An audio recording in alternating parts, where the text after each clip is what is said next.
हाँ बर्नी मामा, दिलीप सोपल बोलतोय. नमस्ते. तो जो तालुका आहे ते आम्ही तहसीलदार साहेब, कृषी अधिकारी, BNC आम्ही सगळेजण आज दिवसभर ते पूर परिस्थिती पाहत फिरतोय.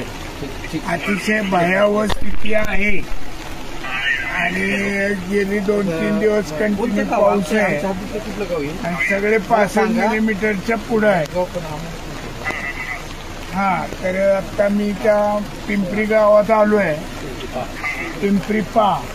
तर त्या गावात जाणारा जो पूल आहे तो पूर्णपणे पाण्याखाली आहे. त्यामुळं गावातली लोक गावात अडकले, बाहेरची बाहेर आहे. अशा अनेक ठिकाणची परिस्थिती आहे. तुम्ही मुंबईत आहे का?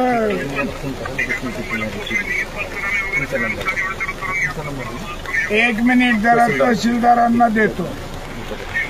हो बर्नी मामा बोला. फोन. नमस्ते.